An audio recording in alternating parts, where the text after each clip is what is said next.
So what's making it possible for marketers to adjust their campaigns while still running is the announcement of our new brand partner tool, the real-time measurement and attribution dashboard.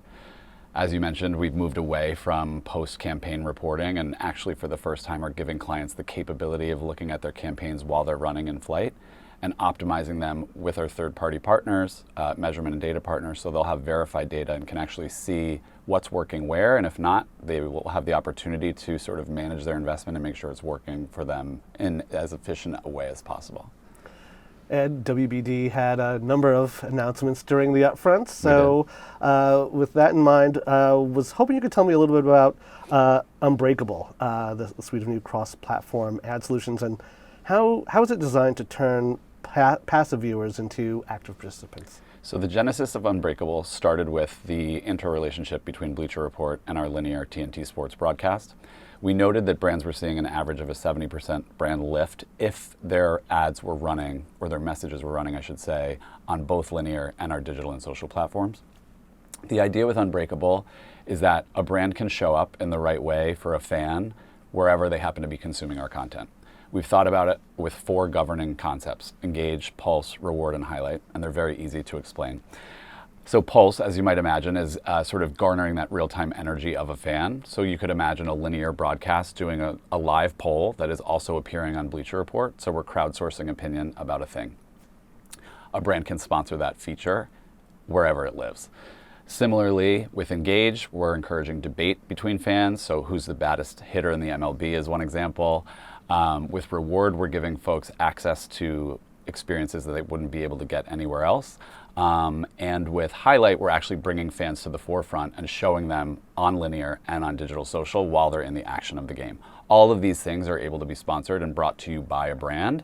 But at the core is the viewer and the actual fan experience, which is why we're so excited about it. It's a great overview of Unbreakable. Was wondering if there's anything else you can say about how that looks like from a particular brand's experience across TV, digital, and social. Yeah, so as I just referenced, it basically means that a brand will appear on all of our platforms at the same time in the way that is intuitive to the platform.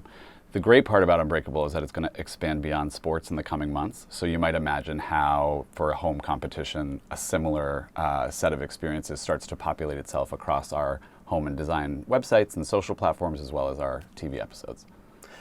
Formats like scene-level moments, shoppable pause ads, and dynamic creative are built to be more interactive. What early engagement or performance trends are you seeing related to those formats?